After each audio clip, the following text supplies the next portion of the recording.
Michelle is a musician with albums released as Everyone Except Me and artist behind the post-apocalyptic webcomic Stray Cats. She's kind, a bit shy, and furiously creative. Henrique is a filmmaker with over 24 films and TV shows as producer, director, and occasionally host. He also released a couple of music albums. He's bombastic, larger than life, and tenacious almost to a fault. Together, they've been best friends for a decade. This show is awkward. So, Michelle. Okay. You just can't have confidence at the start of the show, can you? No. Why can't you start the show, like old school radio where it'd be like, hey, everybody, I'm, Diddlebag, and this is, you need a name. Come up with something. Help me. You're leaving me to die in this. Michelle. Okay, that's not going so good. All right. How are you, Michelle? How are you doing today? I don't know. I guess okay or something. I'll take that. How are you? I am very well because right before we started recording today, I got some really good news. Now, not about myself. In fact, I'm in the middle of battling a pH battle with my hot tub right now, but that is not that is not what I'm here to talk about. What I'm here to talk about is this news broke like literally right when I went into my office to sit down to record the show with you. Yeah. Supreme Court rules cheerleaders' F-bombs are protected by the First Amendment. Oh, yeah, I heard. And it was like a 7-1 decision or something, like 8-1. I want to know who was the one.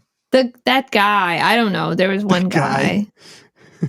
The U.S. Supreme Court sided with students on Wednesday, ruling that a former cheerleader's online F-bombs, that means fuck. NPR can't even publish the word fuck. They're not allowed to say it, no. They can't say it on the air. I get that. Well, I don't get that either. Fuck the FCC too.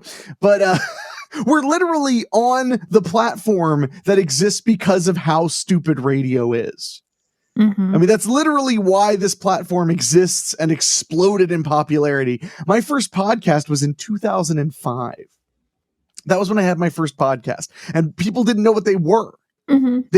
They've beyond exploded in popularity, beyond any and all expectation I could have ever had. Have podcasts in general exploded in popularity? Maybe not mine particularly, but overall. Anyway, I don't want to talk about that. So ruling that a former cheerleader's F-bombs about her school is protected speech under the First Amendment. For those who do not know, the Hen Man is a massive free speech absolutist. I figure you probably know that, Michelle. I mean, I guess. I don't feel like we've ever talked about it. We've never talked about the First Amendment. Hell, not even on the show. No, we've talked about the First Amendment. That heavy episode about Charlie Hebdo where everybody thought that it was going a political way that they weren't expecting. Mm-hmm. By an 8-1 vote, the court declared that school administrators do have the power to punish student speech that occurs online or off campus if it genuinely disrupts classroom study. But the justices concluded that a few swear words posted online from off campus, as in this case, did not rise to the definition of disruptive. This is especially a big deal because it has always been murky how much civil rights kids have, how much civil rights minors have. Yeah.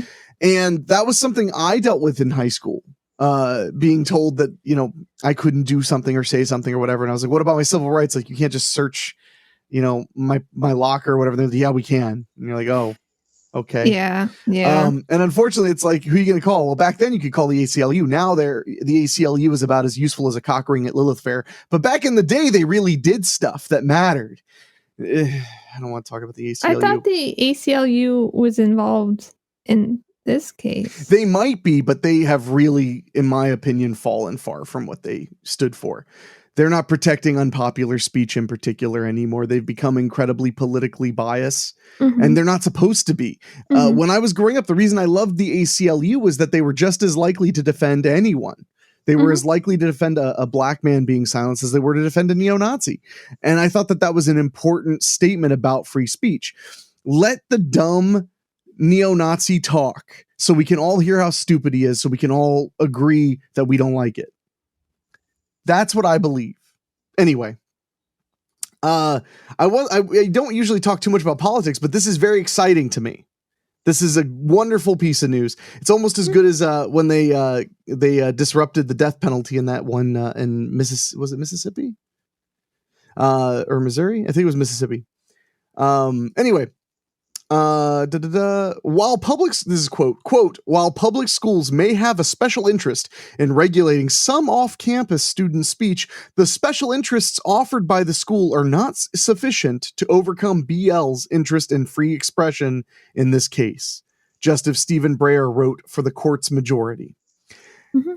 At issue in the case was a series of F-bombs. It just keeps saying F-bombs. F-bombs issued in 2017. In 2017 on Snapchat. On Snapchat! It doesn't even exist for more than 24 hours. On Snapchat by Brandy Levy, then a 14-year-old high school cheerleader. Wow. So they're giving her free speech protections at 14. Well, she was at 14. That's really incredible. And here's the silliest part. A high school cheerleader who failed to win a promotion from the junior varsity to the varsity cheerleading term at her Pennsylvania high school.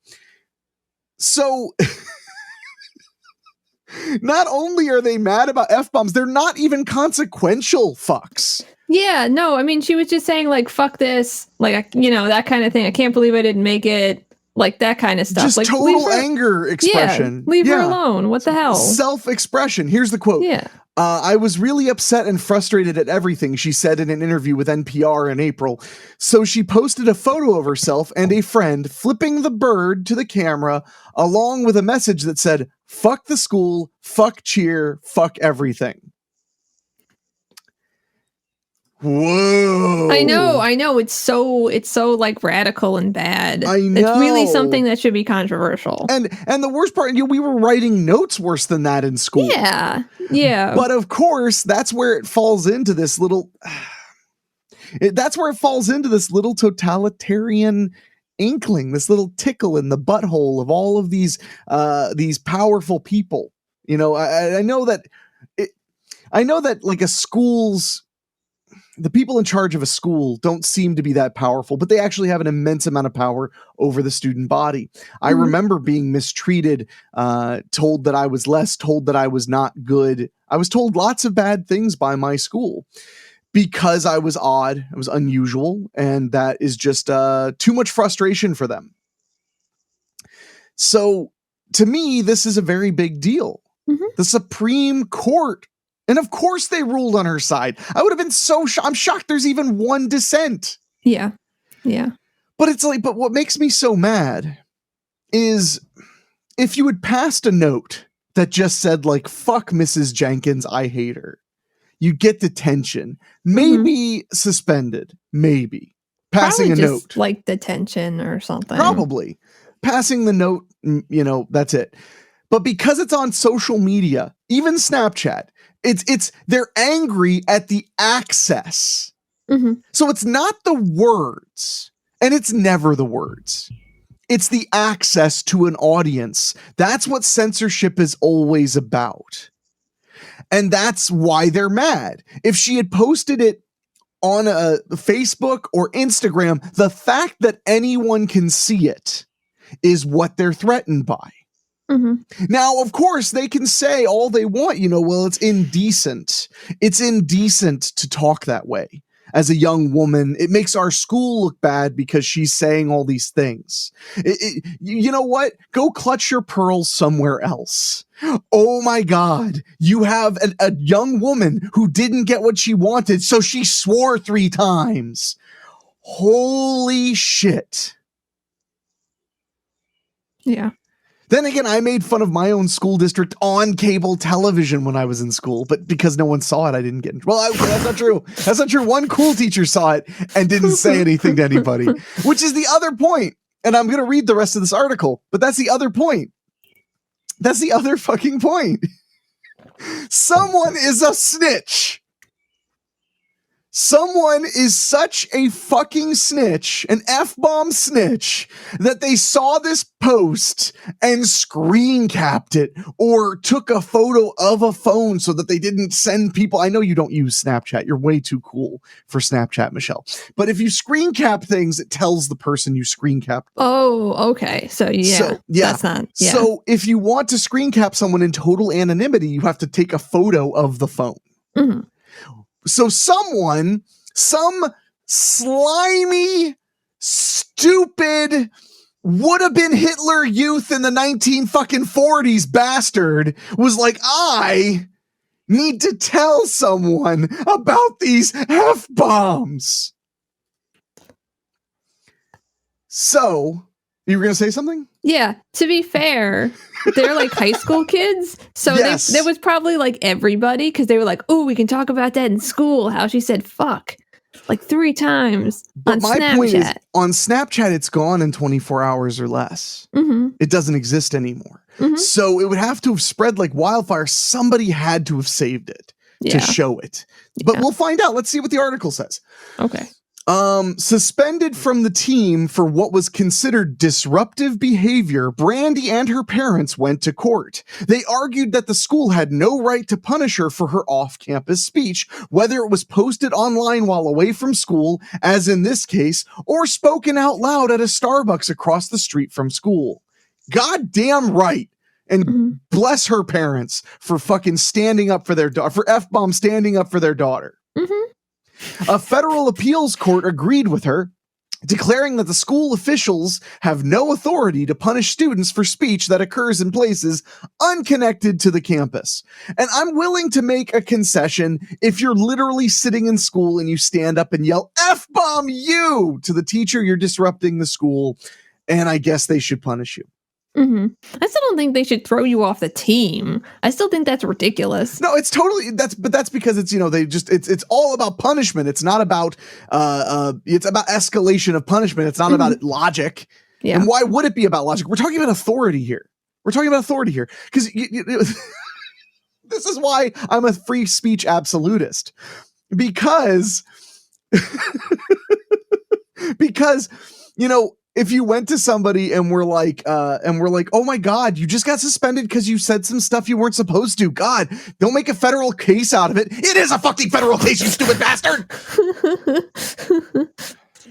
Because for the record, I mean, that's one of my favorite sayings is like, you don't have to make a federal case out of it. Well, yes, we did, because you were violating the First Amendment. Mm-hmm. You fucking goose-stepping son of a bitch. So my point is not that anyone who may have ratted her out, it doesn't look like they're going to talk about who ratted her out. My point is anybody who might have ratted her out didn't mean to get her suspended or thrown off the team necessarily, didn't mean to violate her civil rights. Yet, here we are in front of the Supreme Court because your actions have consequences. Yeah. That's what my point is. That's why I'm being so extra cruel to whoever sold her out. Because it's not like she's sitting on Snapchat going like, oh, I'm going to send like a thirst trap to like Thomas and Steve. But also I almost sent it to the fucking school district manager who's on Snapchat. First of all, if somebody from the school was on Snapchat, that's because they're inappropriate with the students. That's number one. So what if they're on Snapchat just so they can find out what's going on? Well, then they are a goose-stepping piece of shit. Well, I mean, yeah. I'm just saying, yeah. Okay, I wanted to get through this real quick because it's great news, and also because I didn't prepare at all for this episode. So I was like, oh God, at least I could talk about my hot tub's pH. And then I saw this literally while I was eating lunch before we got ready to do this. So the decision marked the first time that an appeals court issued such a broad interpretation of the Supreme Court's landmark student speech decision more than a half century ago. Back then, in a case involving students suspended for wearing black armbands to school to protest the Vietnam War, the court ruled that students do have free speech rights under the Constitution as long as the speech is not disruptive to the school. And I want to say something else too. And this is why I'm a free speech absolutist, and I don't care. I'm talking about it. Michelle's like, oh boy, here we go. But this is why I'm a free speech absolutist, because even this whole disruptive speech thing, I get it, because you're literally in an institution, you're in school or whatever. Mm-hmm. So it's not as easy to be a worm and manipulate what it means to be in school. And that's what the Supreme Court's saying, is like, no, we gave you special obligations because you're an institution. She wasn't even there. So you guys are trying to take we gave you an inch, you're trying to take a mile. Fuck you. I mean, F-bomb you, Supreme Court out. But, oh man. So, I'm so angry at just the concept that they would punish her this much for swearing off campus. There were, by the way, when I was a kid, there were moments where, they did attempt to punish me for stuff I did on cable access. For like I played like horror movie clips that were like really gory and stuff, and it didn't fly. My mother was like no, and that was it. Yeah. I mean, and my mom would have taken them to court. We would have went to the goddamn fucking Supreme Court. That would have been so cool. We could have been talking about your case. I wish that that's the worst part about the school district I went to, is they were such pussies. We never got to go to court for civil rights, and I was begging for it. But I had teachers push me around about my speech, and actually watched their bosses tell them, like, you're overstepping your boundaries. Like, you're not actually allowed to do that. Wow. Yeah. Which then worried me, because I'm like, oh, cool. So they're just here to educate me about life, and they don't fucking know anything about civil rights. Okay. I mean, F-bomb anything about civil rights.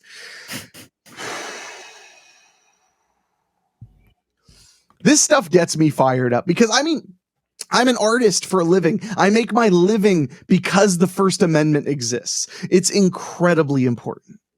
It is so important. And the point I was going to make is, in general society, you may be able to get away with, institutional settings, but in general society, I hear people all the time say, well, we don't want certain speech that's going to be upsetting.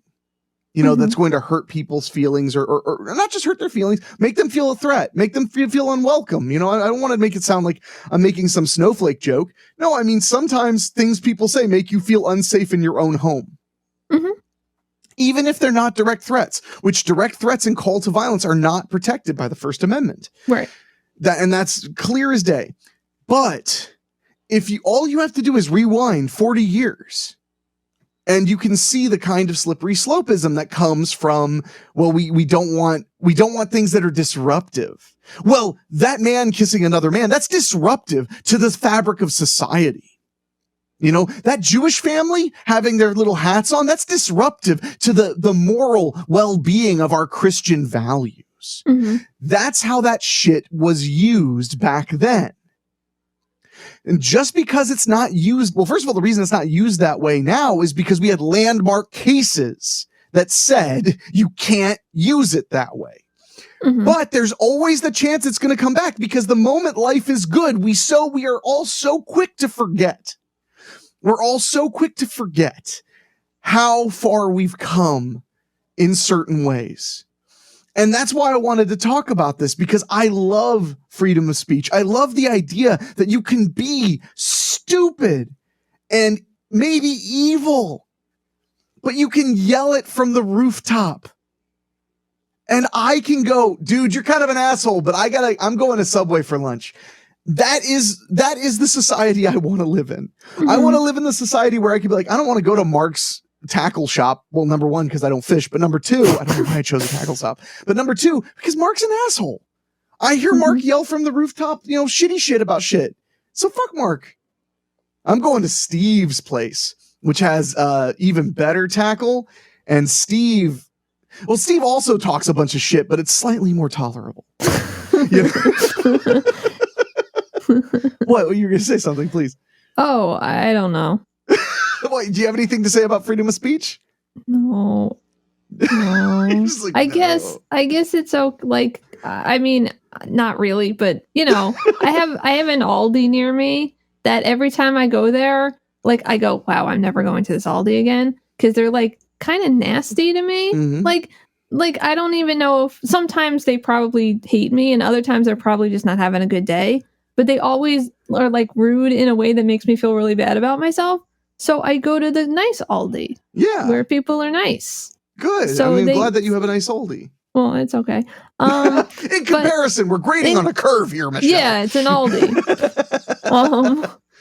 So the other Aldi, I mean, it's the same company, so it doesn't really matter. But the other Aldi gets my business most of the time, so they can hopefully stay open and keep being nice. Yeah, and keep hiring people who don't like yell, like raise their voice to me when I don't take my card out of the little card reader fast enough. Oh God. Yeah, I'm sorry, I was bagging things. I didn't notice.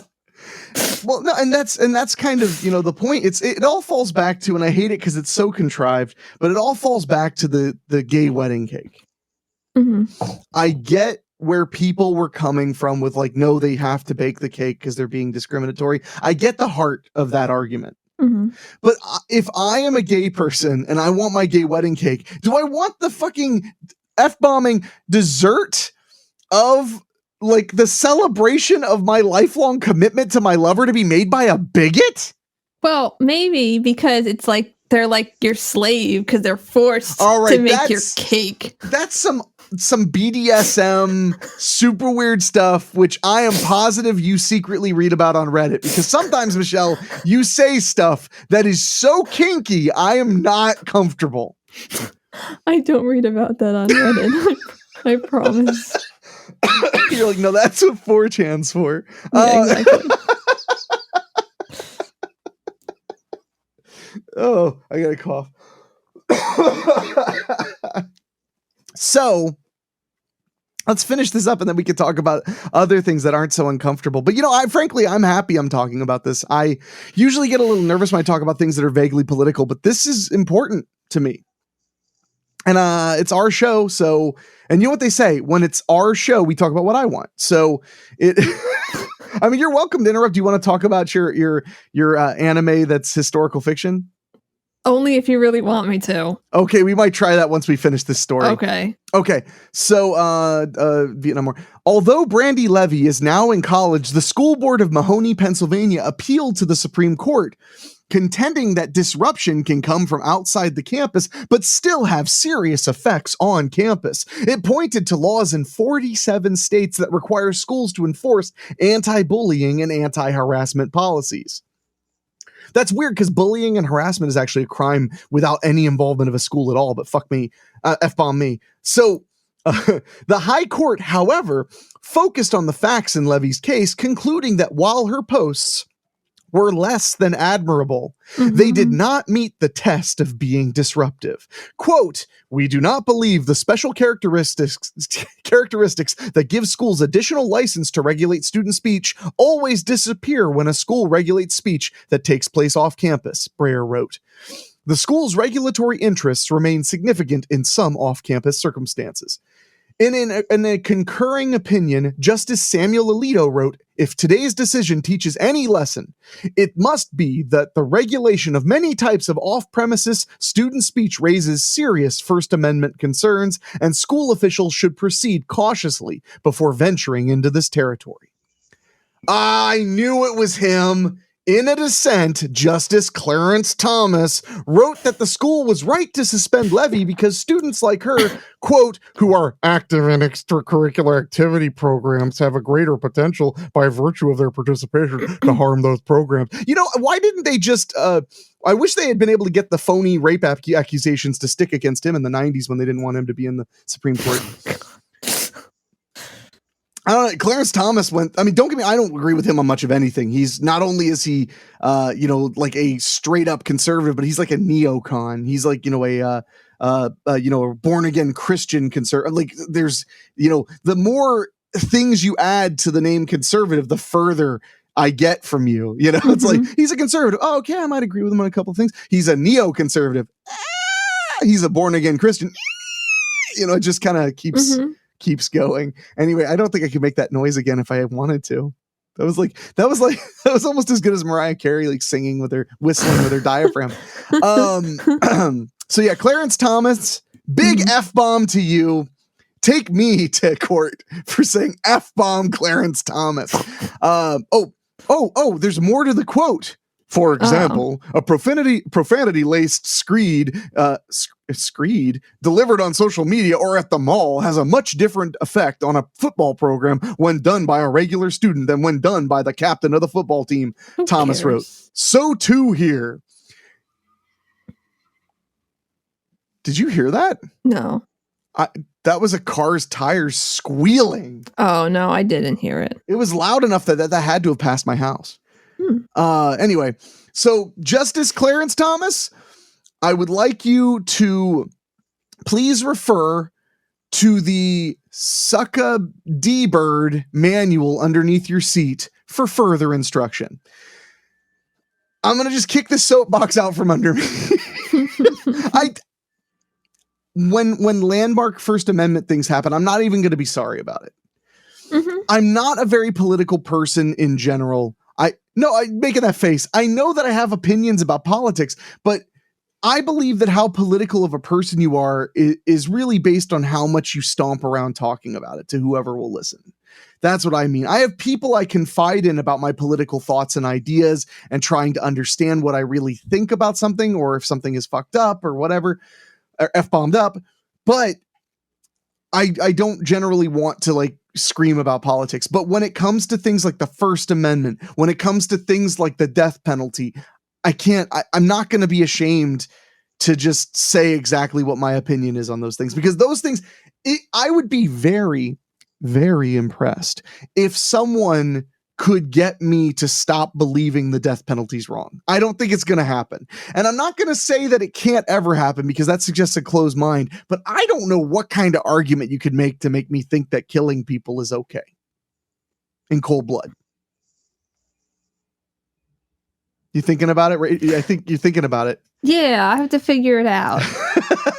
That's your new goal. Yeah. That's your goal in life. It's going to be hard though, because I don't like or believe that the death penalty should exist. But we can figure it out. Pure devil's advocate.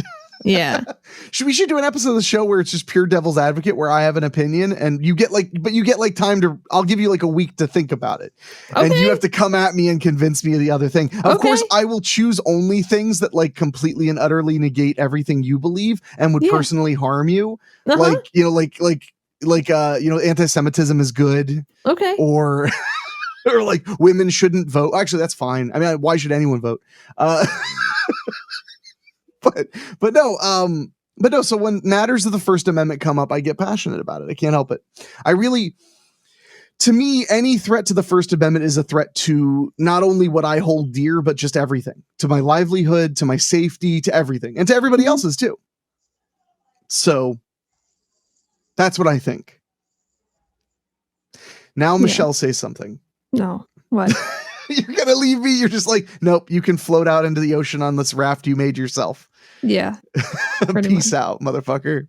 I mean, mother F-bomber. F-bomb. You're news. Well, you that's why they can't say it. Couldn't they at least just put F asterisk asterisk asterisk?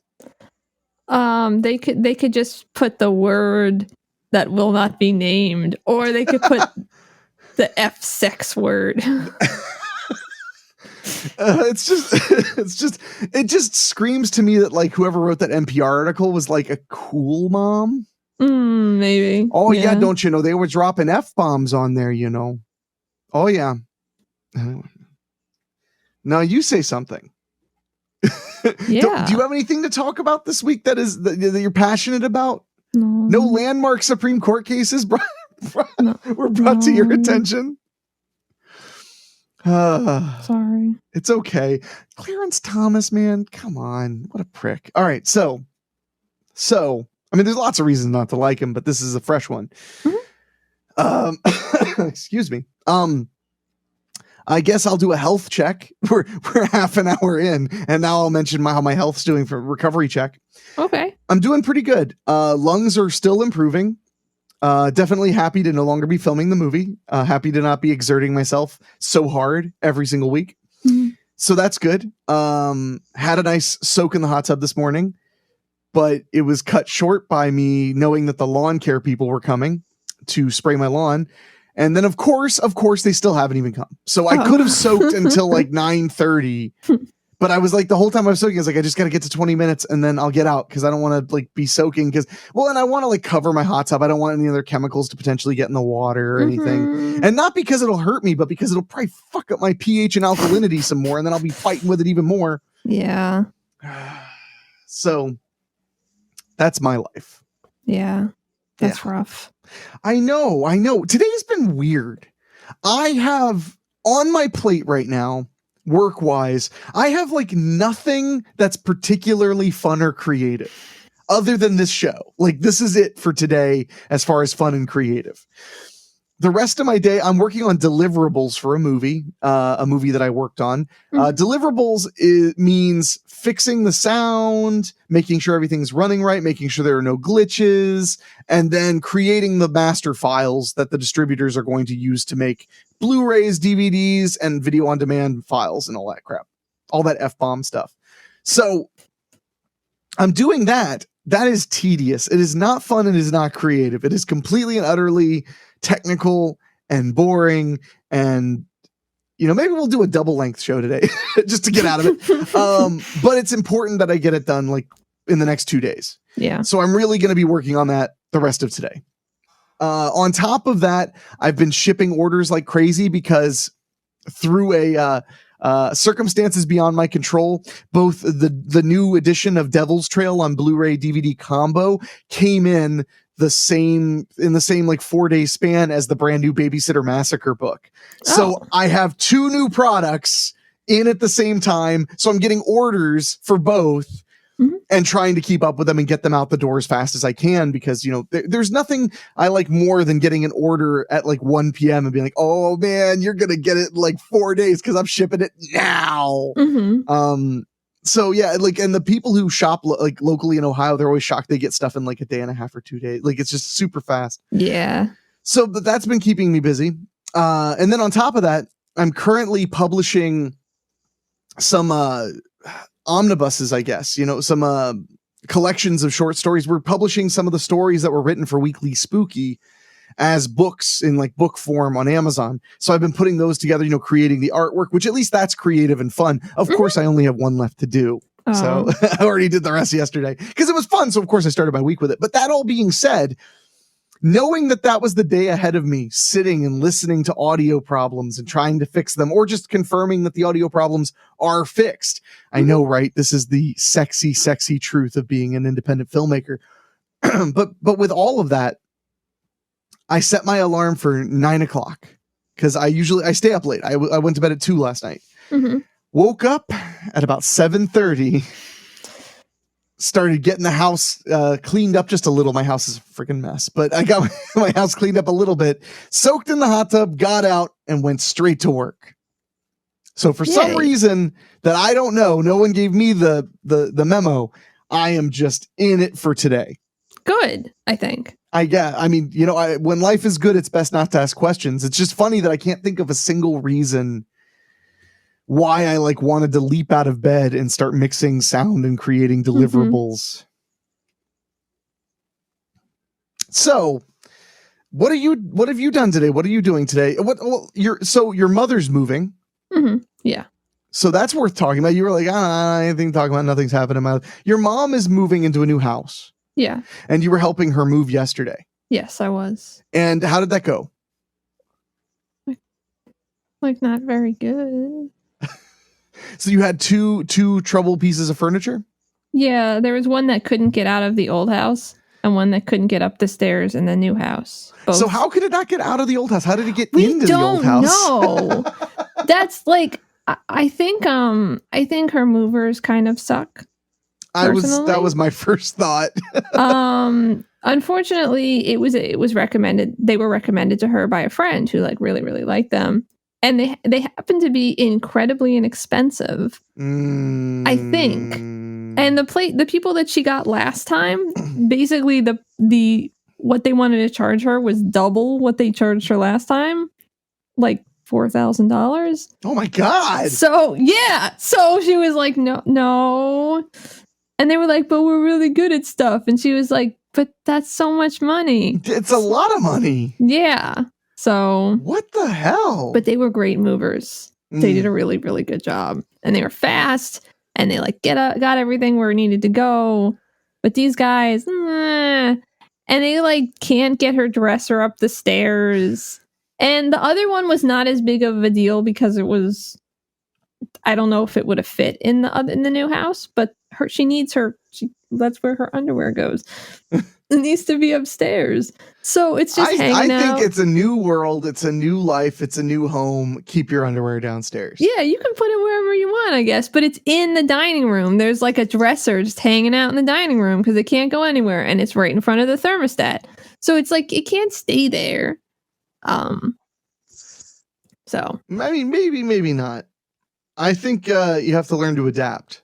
I was just going to say, find somebody else who moves furniture and have them come in. Because, yeah. Unfortunately, she does have a really narrow staircase, and the banister is like super nice and old.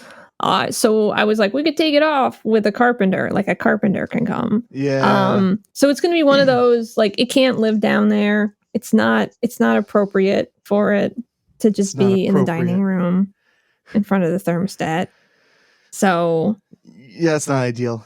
Yeah, so no. They can go, they can fuck themselves. They already they got their money. Michelle. They got their money. Fuck. And they weren't like mean people or anything. They were very nice, but I just don't think they totally, and they fucked things up too. Oh, okay. They scratched the floor really bad. Yeah. They scratched some of like the paint off the walls in several spots, which it happens. They broke a couple of knobs on like things that have knobs. So like, I'm not thrilled. Oh, and they broke her desk, so she doesn't have a desk anymore. They just broke it. Well, it was one of those desks that was made basically of particle board. And it like warped in a way that like they were like, it's done. Yeah. But it is their fault because it was fine before they touched it. So it was fine before it had to be moved, but it was them who moved it. So yes. So their fault. There's no guarantee that if someone else had moved it, that would have happened. I mean, I've had particle board desks. They kind of suck. No. I mean, it's a piece of shit. Like it like is like not like it's connected by these little like metal little things, and the whole thing just deteriorates. It's like the cabinets that we had at work where it was like, cool, this door doesn't stay on anymore because the screw doesn't stay in this wood because it's not really wood. Like, so yeah. Yeah, I my old computer desk was just a particle board desk, and it just would start warping and bending, and no, sir. Yeah. So so I assume they're still moving today. Then you just you were not able to come and help them. They are mostly moved in. They just had some odds and ends that they needed to bring over, and she wanted to clean the old house so that it wasn't so gross. I mean, because there was furniture over things, so you don't see the dust. She just wanted to make it look not terrible for the new owner. So. Oh, okay. So then the new owner can just suffer through the other things, the reasons that your mom moved out in the first place. Yeah. Anyway. Yeah. We still don't know what's up with that roof. Why does it keep leaking? How come everybody who comes out tries to fix it and then they can't?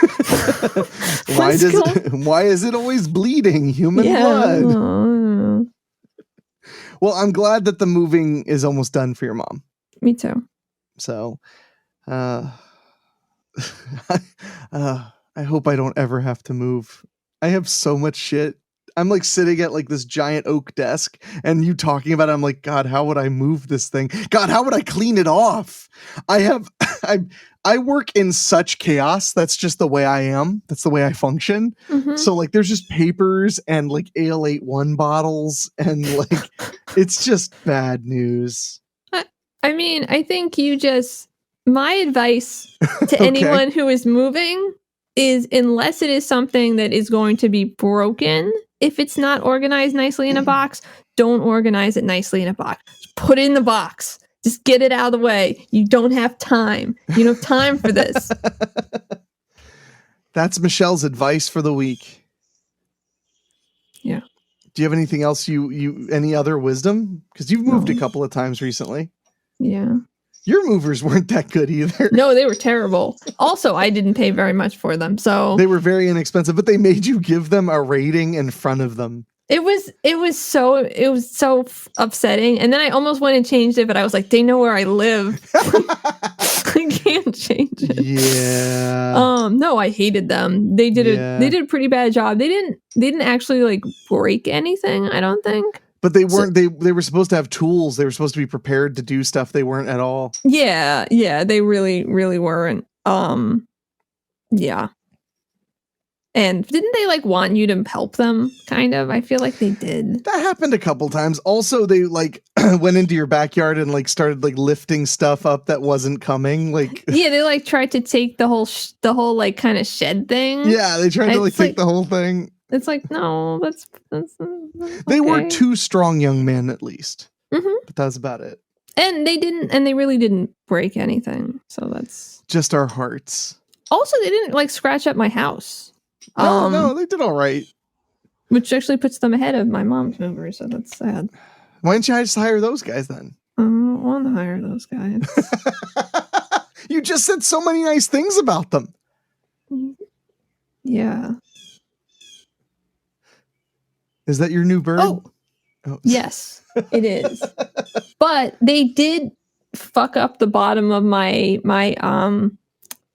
the thing that goes under the mattress, like this box spring. Mm-hmm. It's all messed up. Like it's just pieces of it. You know, like it's in some sort of black canvasy thing. It just, there's a huge cut in it at the bottom. So I think gigs can get in now. Oh god. So I'm pretty sure I heard her do that once. So well, hopefully thoughts and prayers to Gigs that she's okay if she's in there. Yeah. Thanks for listening. You can email us at thisshowисawkward@gmail.com or go to awkwardshow.com or whatever. See you next time.